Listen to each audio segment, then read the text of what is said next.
What do you say has been the biggest lesson you've learned in your business thus far? I think my biggest lesson in business and in life, even, has been that I can't allow other people's emotions or lack of motivation to determine my income or my future. And I think that when you have a predictable system, so for us, there's systems in generating sellers and buyers. There's systems around making certain phone calls in order to achieve a benchmark of business. And so as long as I stay consistent to those tasks and I teach my teammates to achieve those things as well, we won't need to be, we won't need to fall. I'm trying to think of what the right word is. Unmotivated people don't need to be in our world.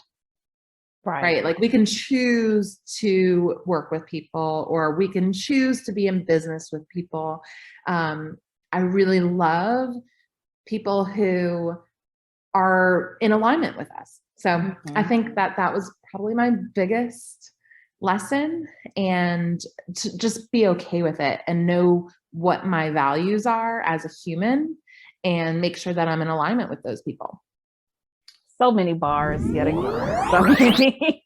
And I radiate with joy when I hear that, because Rebecca is speaking some terminology that some of you may not be familiar with.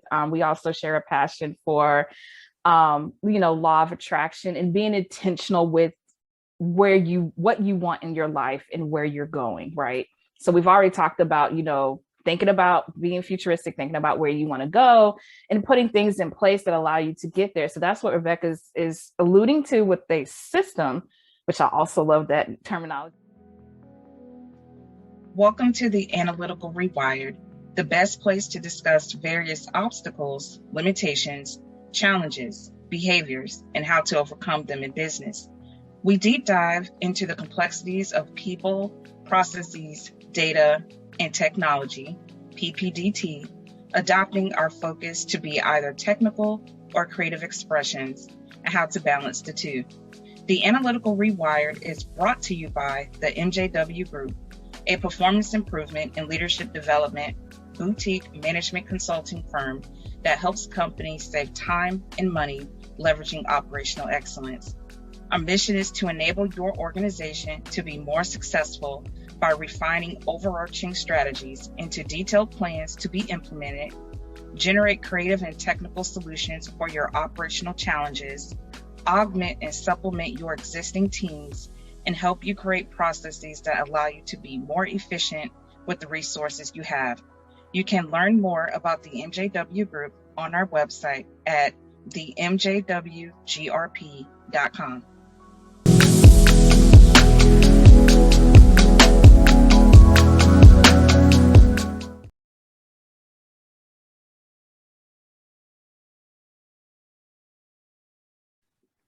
Welcome, everyone, to the Analytical Rewired. I am your host, Jennifer White, CEO of the MJW Group. And today I have with me Rebecca Cullen of Cullen & Co. How are you, Rebecca? I'm great. Thanks for having me today. Definitely. So Rebecca and I go back a couple of years now. When we met each other, it was like an instant love connection. And she is one of my favorite people in my circle today. I have learned so much from her. You'll hear all about her company, Cullen & Co., and what they do here in the Carolinas.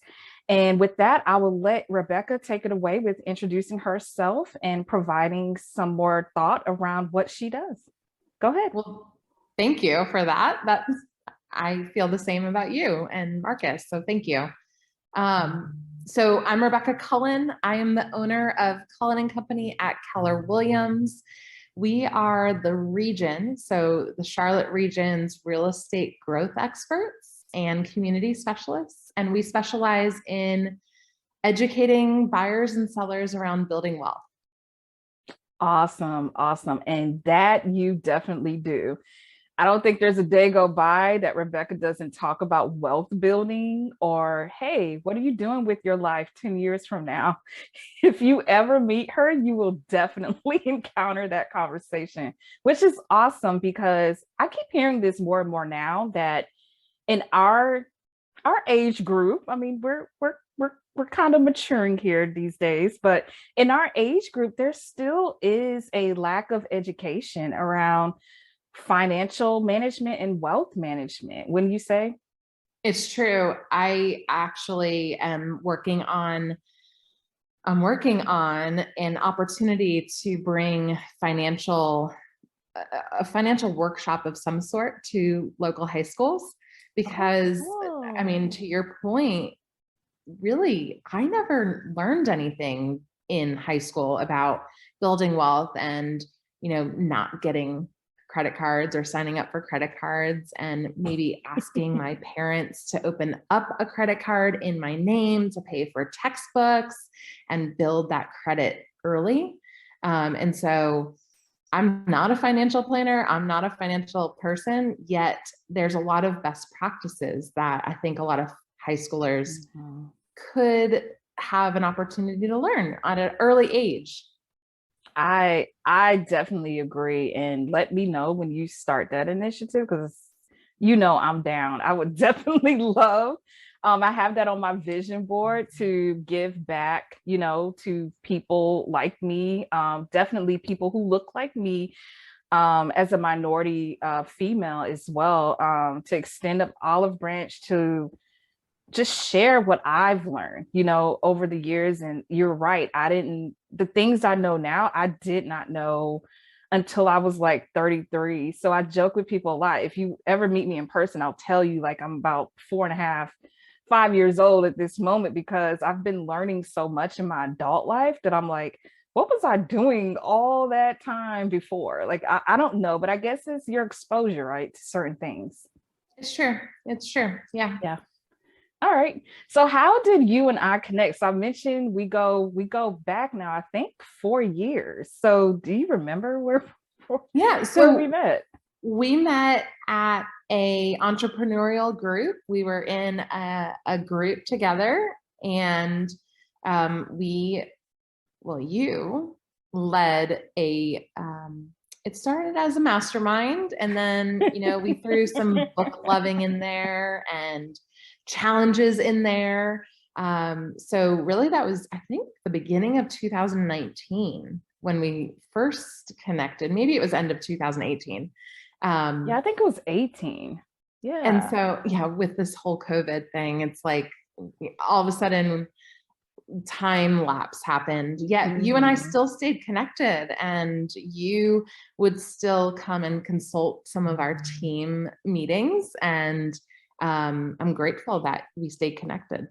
I am too. Like I mentioned to the audience, when we started the recording here, Rebecca's one of my favorite people in my circle, if not number one, probably number two, because Marcus is number one, but definitely high up there because she not only is a very good friend, but she's the type of people, what do we call you a connector or like a sphere of influence, because if Rebecca if you ask her a question and she doesn't know the answer directly, she will figure out a way to find that answer for you. And there's not too many people in my life or just people in general, I think, that do that at all.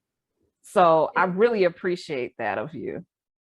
It's my pleasure. I mean, it's really my passion. And again, I am not the smartest person in the room most times. And I purposefully do that because, oftentimes there's conversation around systems or processes. Well, I know that you're better at that than I am.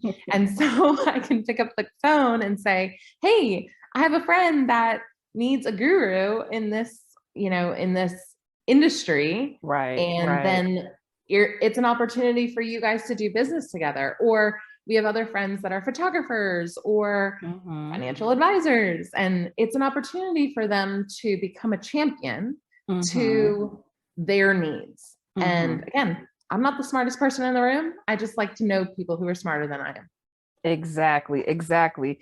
And that reminds me of my favorite quote by Jim Rohn, like, you're the average of the 5 people you Yes. spend the most time with. And that is true. And he said that, I don't even know how many years ago, probably before we were even born.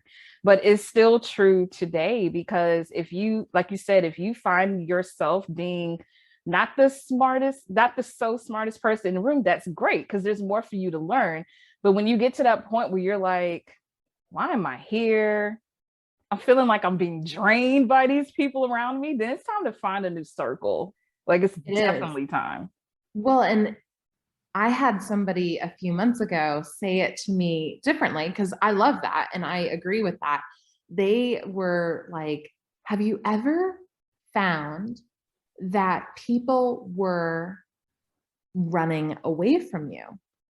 And I'm like, oh my gosh, because the 5 people that you surround yourself with, well, they want to work to surround themselves with the 5 people that they want to be like. And so sometimes you have to raise your lid. You have to bring yourself to a new level. And I know you and I are both very growth minded and learning based. So we can elevate ourselves to stay in that circle. Yet there are so many friends that they're happy and they're complacent. And sometimes that circle of 5 needs to change, Right. because you are running towards something versus staying in that environment. Right. Right. And it's hard. Like, I think I've come to terms with, that's my preface for everything I say in 2022. I've come to terms with that not everybody is growth minded, and it's okay if that's where they want to be, but I'm moving on. Yes. So the wheels will be moving. The plane is going. We're moving on. So, well, I would love the opportunity to keep up with you. I think it's the other way around. I mean, you guys, let's talk about real estate and investing. Let's just go right into it. How many doors do you have nowadays? Well, so that's a great question, because right now it's 8 in our portfolio. One of those properties includes a commercial building, which is where I am, our office. We purchased that back in September of last year. And we have tenants who help us pay for the space. So really our office is just a benefit to owning the building. And that's cash flow, and that's investing and appreciation. We did a renovation. And so it's just a tool for us to continue to build wealth. So there's 8 properties.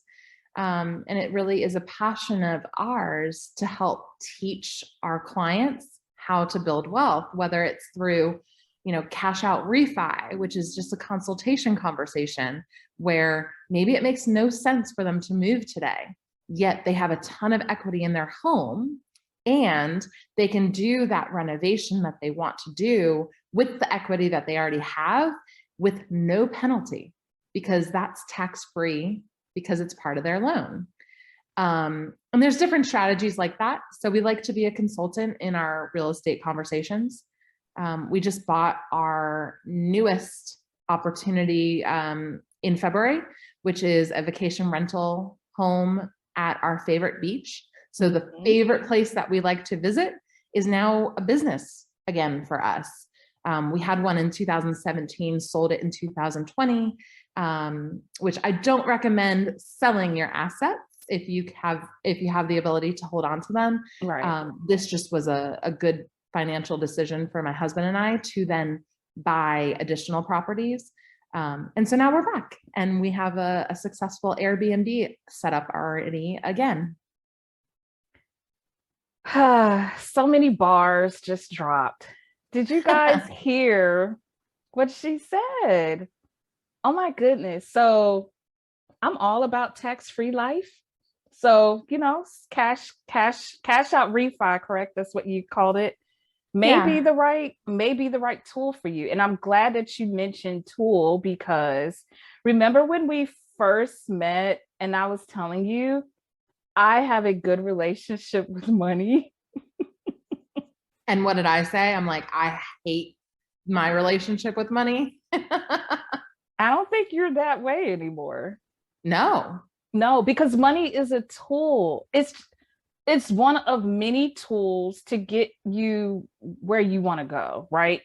To me right now, I think time is the most difficult commodity or most difficult tool for me to grasp. Money, I'm good with that. Time, not so much. Because I can't create any more of it. I'm only granted so much of it every single day that I'm alive. Right. Money, you can create money all day long. It's easy. You shared a Simple. great article with me this week about that. That was a great Yes. article. Thank you for that Yes. resource. Yeah, when I saw it, I was like, yep, this is definitely Rebecca for sure. And I feel that same way. Like we're talking about this article, I forget if what publication it was in, but it was talking about you can't really save your way to wealth. The best way to create more wealth is to earn more.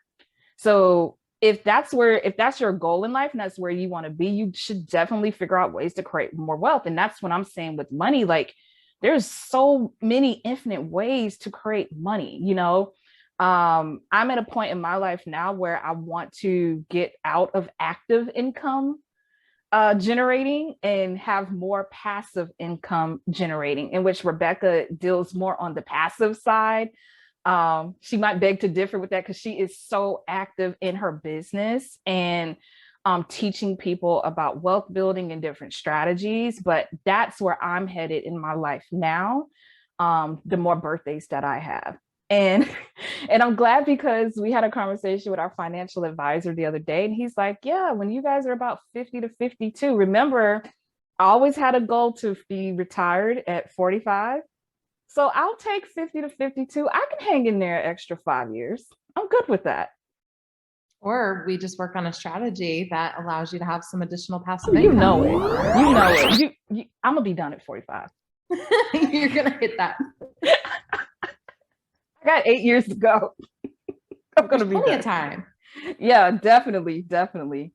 So real estate, right? You transitioned, right? This wasn't your first love.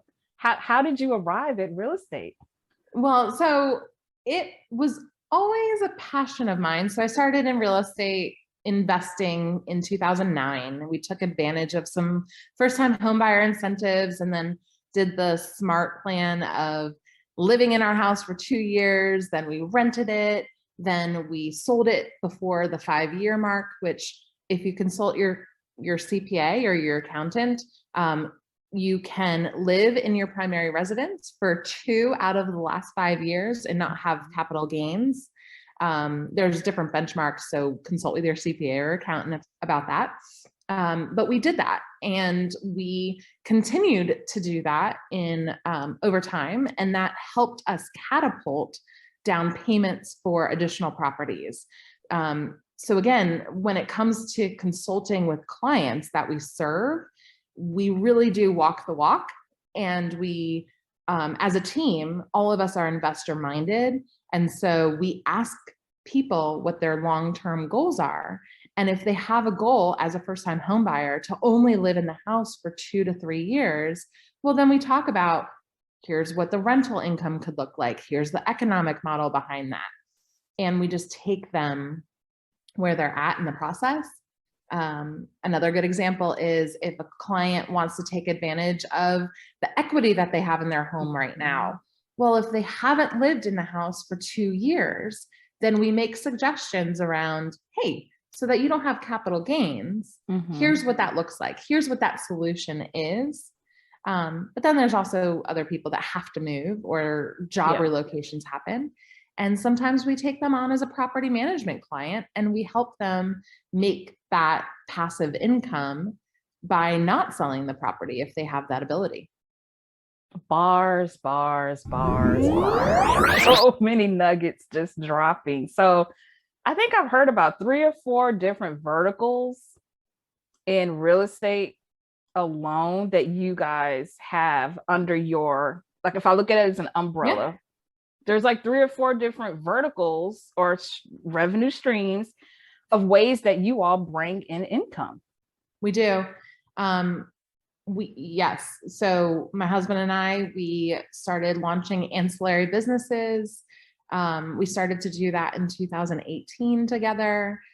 We have some additional ones, like for example, home transformation. We launched last year, Okay. which is in this market, buyers were sometimes having to make concessions for things that were non-negotiables for them. For example, the cabinets that they wanted, or the flooring that they wanted, knocking out walls. But because they wanted to be in a specific community, they settled on a particular home. So we had our home transformation be able to come in, do some of those design aspects, and our contractors and handymen just came as the package, and it was a one-stop shop. Not so much in this market right now, but in the past, we were able to offer, we'll have our painter come in, swap out carpet. You guys can move out and we'll take over the renovation to get you on the market. So that's our home transformation. Right. And I'm glad that you guys are able to be somewhat agnostic with the ways you can shift out of one vertical to the next to generate revenue. So with that, you just spoke about, okay, the home transformation may not be as revenue generating right now, but you still have these other verticals that you can tap into. And so that leads me to my next question. With the shift that we've seen happen, you definitely see it happening in your industry of real estate. Just the last 2 years, or in Charlotte alone, for us, when we bought in 2018, everything was already under contract as soon as houses would go up. So how have you seen that shift from when you first started 2015 to now 2022? Yeah. So I remember 2016, 2017, there were multiple offers. And I remember being like, oh my gosh, if I could only get my buyers the house. Now we're seeing 20 offers. That was like 1 or 2 offers that we weren't winning, but now it's like 20 offers and they're all over ask. They're 5 to 12% over. Due diligence funds are $25,000, $30,000, Cash. $100,000, right? Yes. And so it's just different. And so we market our buyers the same way we do our sellers. So just because there's an inventory issue or there's multiple offers on homes, we really like to customize the experience and say, hey, guess what? We have a solution for you. We're going to market you as buyers to off-market opportunities. It doesn't work for everybody. And sometimes we have to put somebody in a rental house for a little bit of a time, but we've never had anybody homeless, which is great news. But really it's a seasonality shift. Right now we're getting into the springtime. We're going to see more houses come on the market, even though we have an inventory issue. Interest rates are going up, so we're probably going to see less buyers in the market here soon. But really we're still low. My first house that I bought in 2009, that was a 6% interest rate. Yeah. Last year we refinanced one of our investment properties to a 2.5. Like that was amazing. Yeah. But really there were 18% interest rates at one point and people were still buying and selling. So that's a shift, but it doesn't always have to be a negative shift. Right now we're in a really positive shift. And so sometimes it could just be a disruption, So. Right. I agree. You're right. Even I could think of during Obama's term, I think when they had the incentive for first time home buyers, I think the rates were in the maybe 7, 8. Or that was around the time that I was buying. Yep. Yeah. We paid down points at that time. So yes, you're right. It was 8% and we were able to get it down to 6. Yeah. Yeah, that tells you how old I am now, because I remember that. Sad. What do you say has been the biggest lesson you've learned in your business thus far? I think my biggest lesson in business and in life even has been that I can't allow other people's emotions or lack of motivation to determine my income or my future. And I think that when you have a predictable system, so for us, there's systems in generating sellers and buyers. There's systems around making certain phone calls in order to achieve a benchmark of business. And so as long as I stay consistent to those tasks and I teach my teammates to achieve those things as well, we won't need to be, we won't need to fall. I'm trying to think of what the right word is. Unmotivated people don't need to be in our world. Right? Like we can choose to work with people, or we can choose to be in business with people. I really love people who are in alignment with us. So I think that that was probably my biggest lesson, and to just be okay with it and know what my values are as a human and make sure that I'm in alignment with those people. So many bars yet again, so many. And I radiate with joy when I hear that, because Rebecca is speaking some terminology that some of you may not be familiar with. We also share a passion for, law of attraction and being intentional with what you want in your life and where you're going, right? So we've already talked about, thinking about being futuristic, thinking about where you want to go and putting things in place that allow you to get there. So that's what Rebecca is alluding to with the system, which I also love that terminology as well. But she talked about creating some repeatable tasks and being consistent with those tasks that makes up your system, and being able to teach people in your system how to do that over and over and over again. That's what generates those results. So when you're coming up with these different systems, Rebecca, do you know if they're going to work or not? Like, how do you prove that out? So at this point, yes, don't fix what's broken, or don't fix what's not broken is really what I should have said. But no, I mean, I think it's trial and error and being able to pivot if it's not working. Right. If it doesn't generate us return on investment, then we stop. Very simple. It sounds so simple, but sometimes in the heat of the moment, I think people dig their heels in and they're like, well, let's keep going. Let's keep trying. And how did you know when to pull the plug? Seriously, it's hitting rock bottom. It's like, oh, I have no money coming in. Maybe I should start working with people again. Right? Like we sometimes can get complacent and enjoy the abundance that we have created. But the reality is you have to work, and hard work creates that abundance. Right. And I know you're just like me, where you have zero tolerance for BS, because you know what generates results, and there aren't any excuses. If you're doing the things that are part of the system, there's no reason why you can't generate results. None we've set up plug and play at this point. We really are for lack of a better word, plug and play system. And where producing agents and productive agents and teammates want to come and be with us. Right. And so I know being a great center of influence and that connector, you're always looking to connect with people, even if they're not ready to buy or sell yet. So when is a good time for people to reach out to you if they are a buyer or seller? Well, so even if they're not, I love to consult to people. So we have book clubs, we have investor conversations. So really the best time to talk about real estate or education around the market is whenever it comes to you. So if you're curious, hey, I'm curious what that house sold for, or hey, I heard that it is a hot market. Well, I would love to just sit down and understand what your goals are. So right out of the gate, that's the best first time.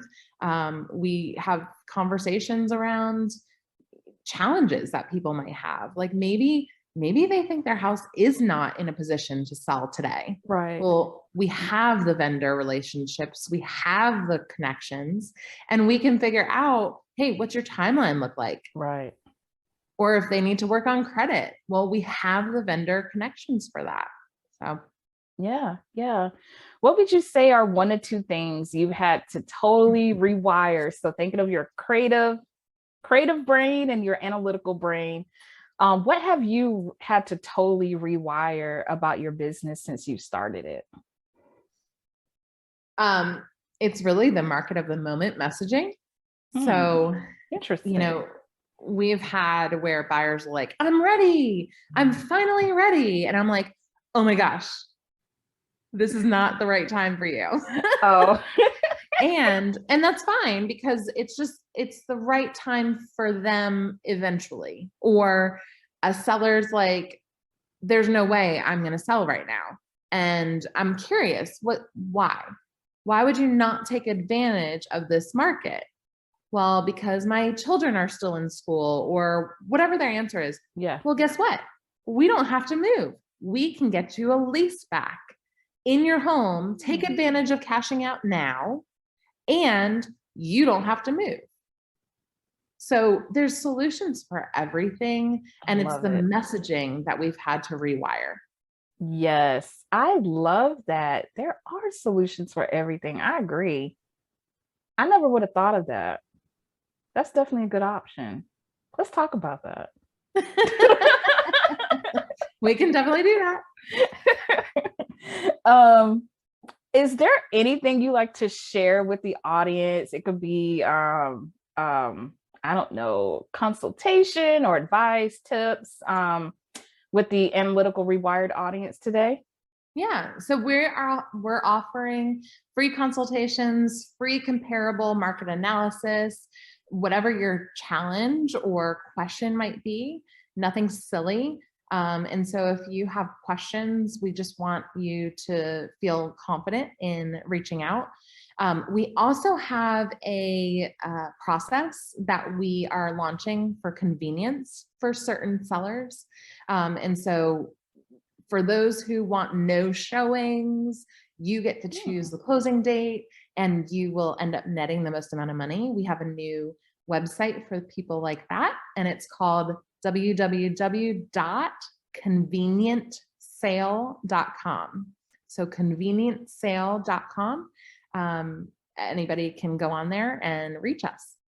Okay, I'll definitely make sure to include that in the show notes for the episode. Is there any other lasting tips, tricks you like to, share with the audience today, Rebecca? Yeah, I think just make sure that if you have financial questions or you want to build wealth, you're not a tree. You don't need to stay where you are. You can get all of that information, even if it's embarrassing. There are people that are here to help, especially me. Again, you said it. If I don't know the answer, I know somebody who does. And so I don't ever want someone to feel like they're struggling in their financial situation, because it's likely that they can change it.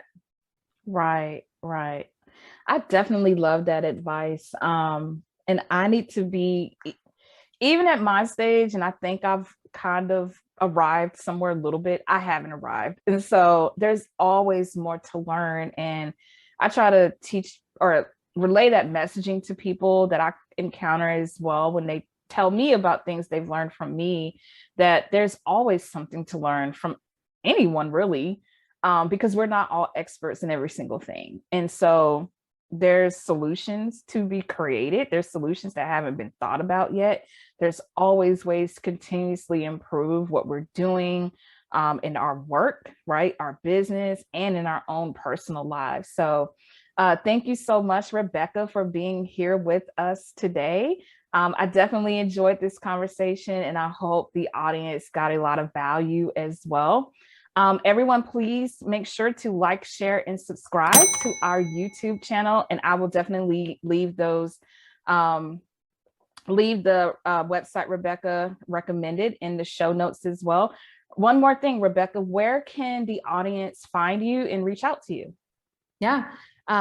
We are on Instagram at, well, it's Be an Opener of Doors is our slogan. So be an opener of doors. That's also our residential real estate website is Be an Opener of Doors.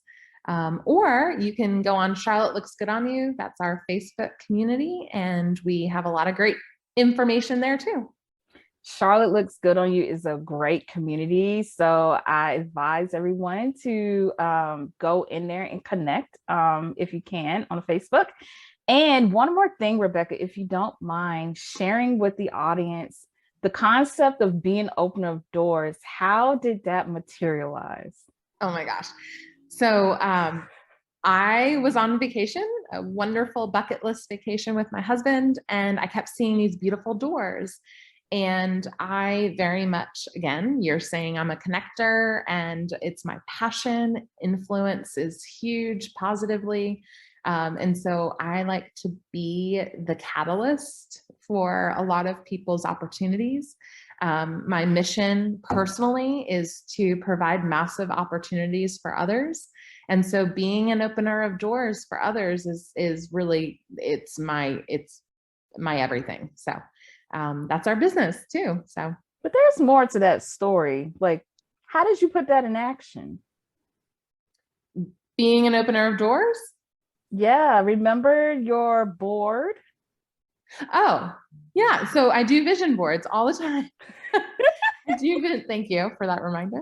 Every 6 months, I do a vision board. And I think it was 2018, I put a picture of a beautiful blue door, and that is now our logo. That's the front of my exterior of my building. It's part of our website, and again, it's the catalyst of everything for us.